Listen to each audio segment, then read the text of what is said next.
అందరికీ నమస్కారాలు. ముప్పాళ్ళ గ్రామం అయితే చాలా ఉత్సాహంగా ఉన్నారు.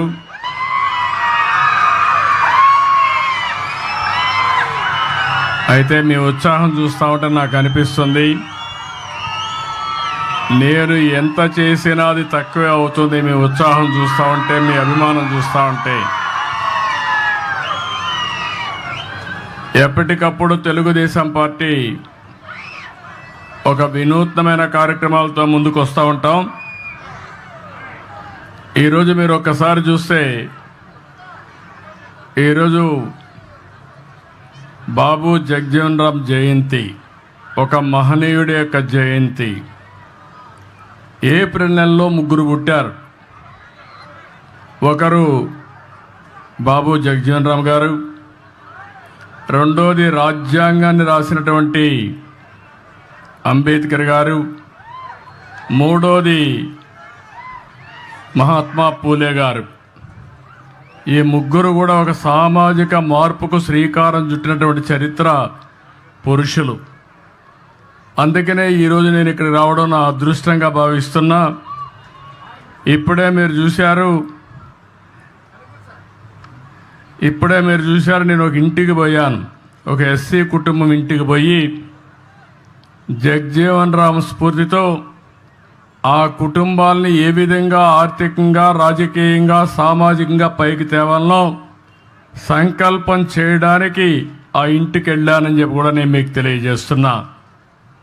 ఈరోజు నేను ఎప్పుడు కూడా కొత్త ఆలోచనలు వస్తూ ఉంటాను. కొంతమందికి అర్థం కావు, కొంతమందికి అర్థం అవుతూ ఉంటాయి. అర్థమైన వాళ్ళు బాగుపడతారు, అర్థం చేసుకున్న వాళ్ళు బాగుపడతారు. అర్థం చేసుకోలేని వాళ్ళు భవిష్యత్తులో నష్టపోయామని బాధపడుతూ ఉంటారు. ఆ రోజు నేను సెల్ ఫోన్ గురించి మాట్లాడాను. ఈరోజు ఎక్కడికి పోయినా కూడా సెల్ ఫోన్ అయితే అందరికీ అత్యవసర వస్తువు అయిపోయింది. అదే సమయంలో మీరు ఒక్కసారి చూస్తే, నేను ఆ రోజు అనేక విషయాల్లో డాక్రా సంఘాలు పెట్టాను. ఈరోజు డాక్రా సంఘాలు మీరు చూస్తే, ఏ రాజకీయ పార్టీ అయినా ఆ డాక్రా సంఘాలు లేకపోతే వాళ్ళు ఏమాత్రం కూడా ముందుకు పోలేని పరిస్థితికి వచ్చారు. నేను ఎప్పుడో 25 ఏళ్ళు 30 ఏళ్లకు మునిపే మా ఆడబిడ్డలు కష్టపడుతున్నారు, వంట చేయడం సులభంగా చేయాలని కట్టెల పొయ్యిలో కాకుండా దర్జాగా గ్యాస్ ఉపయోగించేయాలని భారతదేశంలో మొట్టమొదటిసారిగా దీపం పెట్టిన పార్టీ తెలుగుదేశం పార్టీ. ఇప్పుడు రేట్లు పెరిగాయంటే మళ్ళీ ఆలోచించాను. అందుకే 3 సిలిండర్లు ఉచితంగా ఇస్తున్నా. ఇప్పుడే ఒక ఇంటికి పోయాను. కట్టెల పొయ్యి అయితే చాలా కష్టమయ్యేది నాకు వంట చేయడం. గ్యాస్ కాబట్టి గ్యాస్ వెలిగించాం, కాఫీ పెట్టాం. నేను వాళ్ళకి కాఫీ ఇచ్చి నేను కూడా కాఫీ తాగి ఇక్కడికి వచ్చాను. ఇది మనందరిలో ఆలోచన విధానాల్లో మార్పు రావాలి. అందరం సమానం, అందరికీ సమాన అవకాశాలు ఇవ్వాలి. కొంతమంది సమాజంలో కొన్ని అవకాశాలు అందిపుచ్చుకొని పైకి వచ్చారు. మనతో పుట్టిన వాళ్ళు చాలామంది ఇంకా పేదరికంలో ఉన్నారు. ఇంకా కనీస స్టాండర్డ్స్, జీవన ప్రమాణాలు కనీసం లేకుండా బాధపడే పరిస్థితికి వచ్చారు. నేను అందుకనే ఈరోజు వచ్చింది ఒక వినూత్నమైన కార్యక్రమంతో మీ ముందుకు వచ్చాను. నేను ఇక్కడ 2 విధాలుగా మీరు చూస్తే, ఒకటి బంగారు కుటుంబాలు. ఇప్పుడే కలెక్టర్ గారు చెప్పారు, దగ్గర 41 మంది ఈ గ్రామంలో అందరికంటే తక్కువ ఆదాయం వచ్చే కుటుంబాలు. అంటే ఇవంతా కూడా 20 లక్షల కుటుంబాలని రాష్ట్రంలో ఎంపిక చేశాం. మీ ఊర్లో 41 చేశాం. అదే సమయంలో నేను ఆలోచించిన విధానం, అట్టడుగు నుండే 20%, పైనుండే 10%. ఈరోజు ఇక్కడ కూర్చున్న వాళ్ళు కొంతమంది మార్గదర్శులు ఉన్నారు. ఇప్పుడే మనోజ్ గారు అయితే అక్కడికి వచ్చినప్పుడు చూశాను. ఈరోజు వీళ్ళందరూ కూడా ఇక్కడ కూడా ఒక 5 మంది వచ్చారు. వీళ్ళకి సమాజం ఒక అవకాశం ఇచ్చింది, అందిపుచ్చుకున్నారు. ఈరోజు పారిశ్రామికవేత్తలుగా లేకుంటే మెరుగైన జీవన ప్రమాణాలతో ముందుకు పోయే పరిస్థితికి వచ్చారు. నేను ఒకప్పుడు జన్మభూమి పిలిపించాను, మీరందరూ స్పందించారు. ప్రపంచంలో ఉండే వాళ్ళందరూ వచ్చి జన్మభూమి పిలుస్తుంది రా, కదిలి రా అంటే గ్రామానికి వచ్చి ఎన్నో కార్యక్రమాలు చేశారు. స్కూల్ బిల్డింగ్లు కట్టారు, రోడ్లు వేశారు, శ్మశానాలు కట్టించారు, అనేక కార్యక్రమాలు చేశారు. ఈరోజు నేను ఇచ్చే పిలుపు, ఎవరైతే సమాజంలో ఆర్థికంగా పైకొచ్చారో, తెలివితేటలున్నాయో అలాంటి మీరు తిరిగి సమాజానికి ఇవ్వాలి. ఆ రోజు సమాజానికి ఇమ్మని కోరాను. ఇప్పుడు మీతో పుట్టిన వ్యక్తుల్ని పైకి తీసుకొచ్చే బాధ్యత మీకు అప్పచెప్తున్నానని చెప్పి కూడా నేను మీకు తెలియజేస్తున్నా. ఆర్థిక సంస్కరణలు వచ్చాయి. నేనే దీనికి కూడా ఆ రోజు భారతదేశంలో పివి నరసింహరావు గారు ఆర్థిక సంస్కరణలు తీసుకొస్తే సెకండ్ జనరేషన్ రిఫార్మ్స్కి నేనే శ్రీకారం చుట్టాను. ఈరోజు మీరు చూస్తే బ్రహ్మాండమైన రోడ్లు వచ్చాయి. ఒకప్పుడు హైదరాబాద్ విజయవాడ రోడ్డు చూసేవాళ్ళం. ఈరోజు బాగా రోడ్డు ఉందంటే దానికి కారణం పీపీపీ విధానం, అంటే పబ్లిక్ ప్రైవేట్ పార్ట్నర్షిప్. ఈరోజు బ్రహ్మాండంగా మీరు సెల్ ఫోన్లో మాట్లాడుతున్నారంటే ప్రభుత్వం పెట్టిన సెల్ ఫోన్లు కాదు, ప్రభుత్వానికి కూడా ఆదాయం వస్తుంది ఈ సెల్ ఫోన్ల వల్ల. ప్రైవేటు వ్యక్తులు సర్వీస్ ఇస్తారు, దానివల్ల వాళ్ళకు లాభాలు వస్తున్నాయి, మీకు మెరుగైన సేవలు అందుతున్నాయి. కరెంటు విషయంలో కానీ అనేక విషయాల్లో, కాలేజీల విషయంలో కానీ చాలామంది ముందుకొచ్చి ఎన్నిపోయారు. కానీ ఈరోజు పీపీపీ విధానంలో ఫ్యాక్టరీ పెట్టిన వాళ్ళు పైకి వచ్చారు, తప్పులేదు. ఈరోజు సిఎస్ఆర్ కూడా పెట్టారు, కార్పొరేట్ సోషల్ రెస్పాన్సిబిలిటీ అని. కానీ కొన్ని కార్యక్రమాలు చేస్తున్నారు. కానీ ఈరోజు నేను తీసుకున్న కార్యక్రమం మీరు చూస్తే ఎప్పుడు కూడా 20-30 సంవత్సరాల ముందే నేను ఆలోచిస్తాను. సమాజాన్ని అధ్యయనం చేస్తూ ఉంటాను, ఎప్పటికప్పుడు అర్థం చేసుకుంటూ ఉంటాను. నా ఆలోచన ఒకటే, భారతదేశంలో పుట్టిన ఏ వ్యక్తి కానీ పేదరికంలో ఉండడానికి వీలు లేదు. మనం ఈరోజు వికసిత్ భారత్ మాట్లాడుతున్నాం. 2047కి ప్రపంచంలోనే భారతదేశం అగ్రస్థానంలో ఉంటామని. నేనైతే స్వర్ణ ఆంధ్రప్రదేశ్ తయారు చేశాను. స్వర్ణ ఆంధ్రప్రదేశ్లో 2047కి 55 లక్షల రూపాయలు తలసరి ఆదాయం. ఈరోజు 2,90,000 ఉంటే దీన్ని 23 ఏళ్లలో దగ్గర 20 సార్లు 20 రెట్లు 15 రెట్లు పెరిగే అవకాశం ఉంటుంది. అది సాధ్యమా అంటే సాధ్యం. దానికి కార్యాచరణ ప్రణాళిక తయారు చేస్తున్నాం. అదే సమయంలో ఇది కొంతమందికి ఆదాయం వచ్చి చాలామంది నిరుపేదలుగా ఉండడానికి వీలు లేదు. అందుకే చాలా రోజులు మదనపడ్డాను. ప్రభుత్వం అనేక కార్యక్రమాలు ఇస్తున్నాం. మొన్నే పేదల సేవలో నెల 1వ తారీఖున పింఛన్లు ఇచ్చాను. ఈరోజు మీరు చూస్తే 4,000 రూపాయలు పింఛన్ ఇచ్చే ప్రభుత్వం భారతదేశంలో ఒక్క ఆంధ్రప్రదేశ్ ప్రభుత్వం తప్ప ఎక్కడా లేదు. ఇక్కడుండే ఎన్డీఏ ప్రభుత్వం ఇస్తున్నాం. దివ్యాంగులకు 6,000 రూపాయలు ఇస్తున్నాం. ఒకప్పుడు 500 నేనే చేశాను. మళ్ళీ ఈరోజు వస్తే తర్వాత వచ్చిన తర్వాత 3,000 చేశాను. ఈరోజు 6,000 రూపాయలు చేసే పరిస్థితికి వచ్చాం. ఎవరైనా కిడ్నీ పేషెంట్లు కానీ లేకపోతే కొంతమంది లెప్రసీ పేషెంట్లు ఉంటే వాళ్లకు 10,000 ఇస్తున్నాం. బెడ్కి పరిమితమైనటువంటి వ్యక్తులకి కుటుంబ సభ్యుల్ని కొంతవరకు ఆదుకోవాలని 15,000 రూపాయలు ఇస్తున్నాం. మీరు చరిత్రలో ఎప్పుడన్నా ఎవ్వరు ఈ మాదిరిగా ఇచ్చిందే లేదు. మానవతా దృక్పథంతో పనిచేసే ప్రభుత్వం ఈ ఎన్డీఏ ప్రభుత్వం అని చెప్పి మరొక్కసారి మీ అందరికీ విజ్ఞప్తి చేస్తున్నా. అదే సమయంలో మీరు ఒకసారి ఆలోచిస్తే 33,000 కోట్ల రూపాయలు డీబీటీ ద్వారా నెలవారీగా మీకు డబ్బులు పంపిస్తున్నా. ఇవి కాకుండా అన్నా క్యాంటీన్ ఉంది. ఇది కాకుండా రేపే డిఎస్సి పెడుతున్నాం.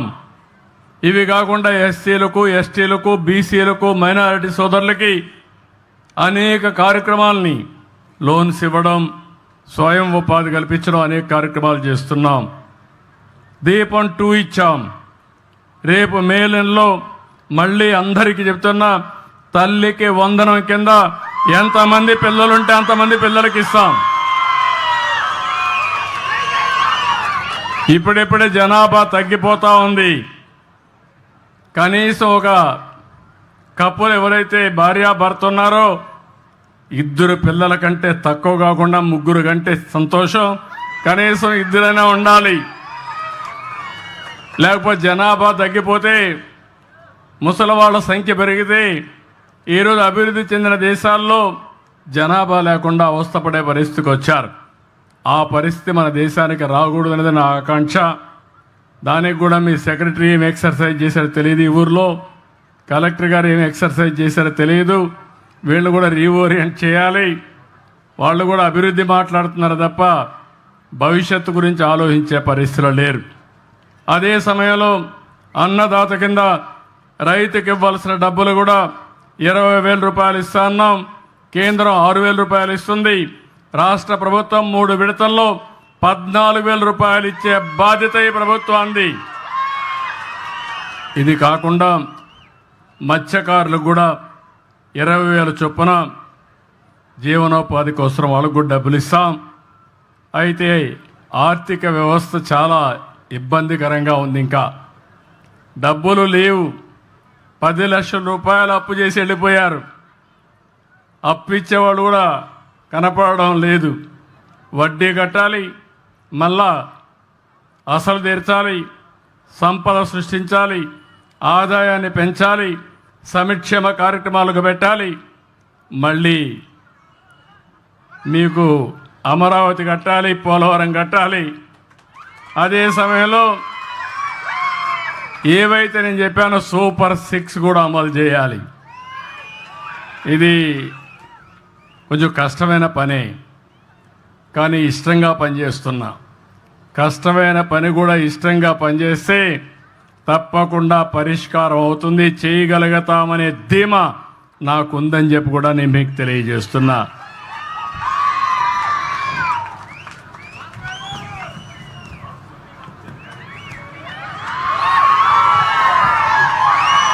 ఇక్కడికి వచ్చినప్పుడు మిగిలిన విషయాలు నేను మళ్ళీ మాట్లాడతా. ఇక్కడికి వచ్చినప్పుడు ఈ ఊర్లో 1073 కుటుంబాలు ఉన్నాయి. నేను ఒక విషయం మీకు చెప్పాను. ఇక్కడ మార్గదర్శులు ఉన్నారు. ఇంకొక పక్క 41 బంగారు కుటుంబాలు, ఒక 5 మంది మార్గదర్శులు ఉన్నారు. వాళ్ళు మాట్లాడిస్తాను. నా ఉద్దేశం ఒకటే, ఇంటికి కావలసిన అవసరాలు తీర్చే బాధ్యత నాది, గ్రామానికి కావాల్సిన అవసరాలు తీర్చే బాధ్యత నాది. పేదవాళ్ళందరినీ ఆదుకునే విధంగా కార్యక్రమాలు చేపడతాం. కానీ పైనుండే మీరు, కింద నుండే 41 కుటుంబాలని అందరితో సమానంగా పైకి తీసుకొచ్చే బాధ్యత ఈ మార్గదర్శులకు అప్పచెప్తున్నానని చెప్పి కూడా నేను మీకు తెలియజేస్తున్నా. ఈరోజు ఒకసారి నేను కూడా ఒక గ్రామంలోనే పుట్టా. 6-7 కిలోమీటర్లు నడిచి హై స్కూల్కి వెళ్ళాను. ఇప్పుడు పిల్లలు బెటరు. ఊర్లోనే స్కూల్స్ ఉన్నాయి, రెసిడెన్షియల్ స్కూల్స్ ఉన్నాయి. మేము చిన్నప్పుడైతే 6-7 కిలోమీటర్ల వాగుల్లో, వంకల్లో, అడవుల్లో పోయి చదువుకొని అప్పటికి కూడా క్యారియర్ కూడా చేతిలో పెట్టుకొని, లేకుంటే అప్పట్లో అయితే ఫుడ్ పాకెట్స్ తయారు చేసుకుని పొట్లాలు కట్టుకుపోయేవాళ్ళం. అది తినేసి, ఎందుకంటే క్యారియర్ మళ్ళీ మోయాలి, మళ్ళీ తిరిగి వచ్చేటప్పుడు కూడా. కాబట్టి ఆ విధంగా చదువుకున్నాం, పైకి వచ్చాం, ఒక ఆలోచనతో ముందుకు పోయాం. అదృష్టం కలిసి వచ్చింది. ఈరోజు మీరు చూస్తే ఎవరికి దక్కని ఆంధ్ర రాష్ట్రంలో నాకు ఈ అదృష్టం కలిసి వచ్చిందంటే నా పూర్వజన్మ సుకృతంగా భావిస్తున్నా. మీకు సేవ చేసే అవకాశం రావడం. అయితే నేను ఆ రోజు కొన్ని పబ్లిక్ పాలసీస్లో మీరు ఒక్కసారి గుర్తుపెట్టుకోవాల్సింది, ఒక నాయకుడు దూరదృష్టితో ఆలోచిస్తే ఆ జాతి బాగుపడుతుంది. ఒక నాయకుడు విధ్వంసంతో, అశ్వదృష్టితో ఆలోచిస్తే ఆ రాష్ట్రం సర్వనాశనం అయిపోతుంది. అందుకే నేను 25 సంవత్సరాల కంటే ముందు ఇదే మార్గం మీటింగులో చెప్పేవాడిని. ఆ రోజు 2 విషయాలు ఎక్కువ మాట్లాడేవాడిని. ఒకటి కుటుంబ నియంత్రణ అని చెప్పేవాడిని. నా మాట నమ్మారు, జనాభా నియంత్రించారు. 2 పిల్లలంటే 2 పిల్లలకే పరిమితం అయ్యారు. తర్వాత డబ్బులు వచ్చే కొందికి ఇద్దరు కూడా వద్దని ఒకరికి వచ్చారు, కొంతమంది ఒక్కరు కూడా వద్దు, హ్యాపీగా ఉంటాం, double income, no kids, let us enjoy అనే పరిస్థితికి వచ్చేసారు. ఇది మరీ ప్రమాదమైన పరిస్థితి ఇది. అందుకే ఇప్పుడు మళ్ళీ ప్రారంభించాను, నేనే ముఖ్యమంత్రిగా మళ్ళీ ప్రారంభించానంటే మీరు అర్థం చేసుకోవాలి. జనాభా తగ్గిపోతూ ఉంది. 2.1 ఉండాలి. అంటే ఒక కపుల్ జీవితకాలంలో 2 కంటే ఎక్కువ జన్మనివ్వాలి. అప్పుడే జనాభా కంటిన్యూ అవుతుంది. అంటే 2 వరకు చనిపోతూ ఉంటారు. కానీ ఈరోజు వచ్చింది ఆంధ్ర రాష్ట్రం 1.5, 1.6కు పడిపోయాం. దీనివల్ల జనాభా తగ్గే పరిస్థితి వస్తూ ఉంది. మీ ఊర్లో రేపు రాబోయే రోజులు 2035కి జనాభా పెరగదు, ఇదే మరిగా తగ్గిపోతుంది. కడాన పిల్లలు ఉండరు ఊర్లో, అంత ముసలోళ్ళే ఉంటారు. తర్వాత ఊర్లే ఉండవు, అందరూ చనిపోతే ఊరే ఉంటుంది, వేరే ఊరే అయిపోతుంది. అలాంటి పరిస్థితి రాకూడదని నేను ఆలోచిస్తున్నా. ఎప్పటికీ చరిత్రలో ముప్పాళ్ళ గ్రామం ఉండాలంటే మీరందరూ కూడా జనాభా నియంత్రణ చేసుకుంటే తప్ప సాధ్యం కాదని చెప్పి నేను మీకు తెలియజేస్తున్నా. ఒకప్పుడు మనం చూసేవాళ్ళం, ఎవరికైనా పిల్లలు లేకపోతే ఆ మహిళని కొంచెం చిన్న చూపు చూసేవారు, భార్యాభర్తలిద్దరిని కూడా చిన్న చూపు చూసేవాళ్ళు. అప్పుడు కంపల్సరీగా ప్రతి ఒక్కరూ హాస్పిటల్ కూడా వెళ్ళి టెస్ట్ చేసుకొని పిల్లలు కనే వరకు ప్రయత్నాలు చేసిన సందర్భాలు ఉన్నాయి.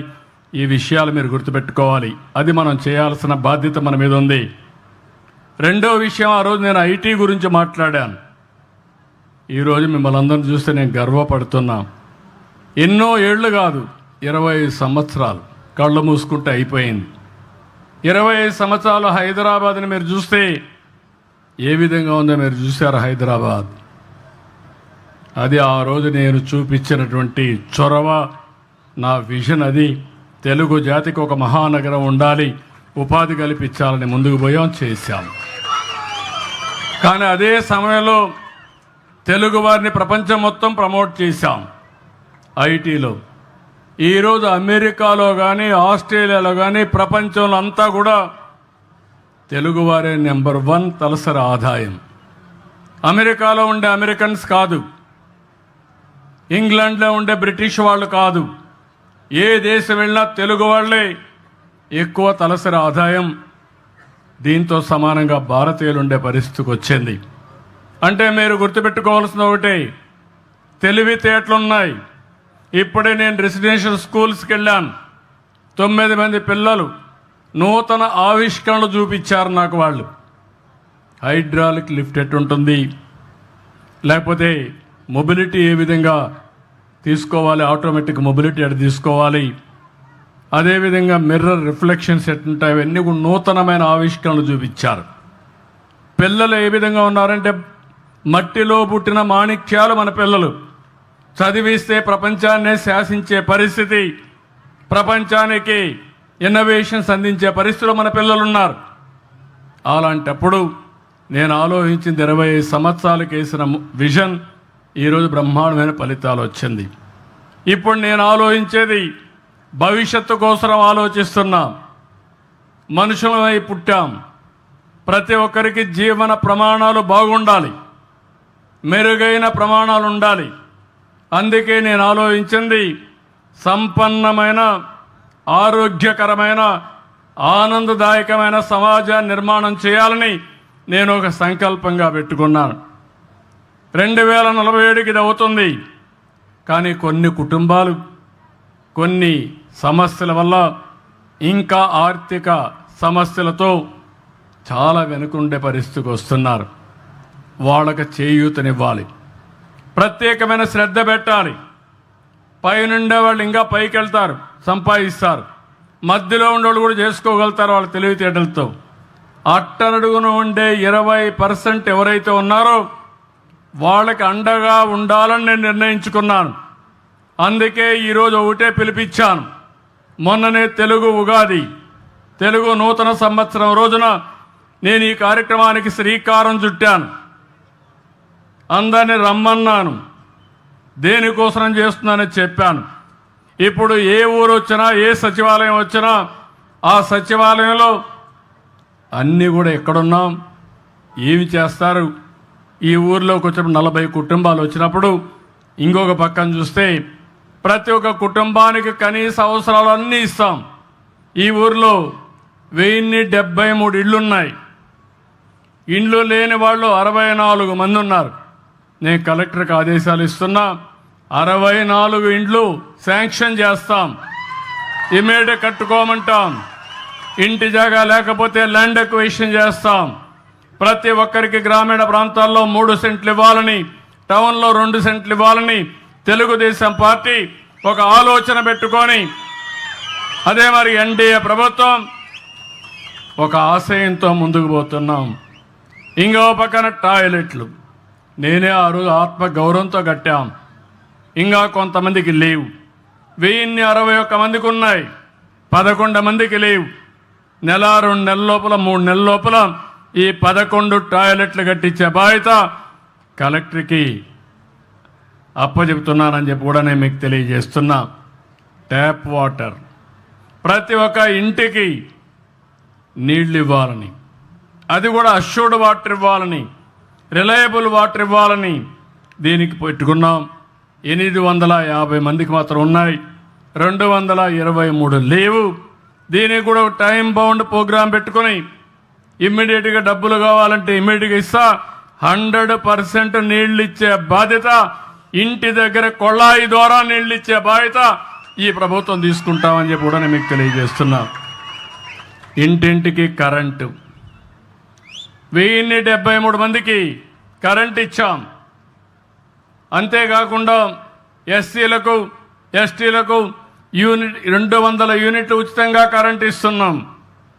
వాళ్ళు పేదరికంలో ఉన్నారు, కరెంటు ఛార్జీలు కట్టుకోవాలని చెప్పి ఉచితంగా ఇచ్చాను. ఈరోజు మళ్ళీ నేను ఆలోచించేది, ఈ 173 ఇండ్లు ఉన్నాయి.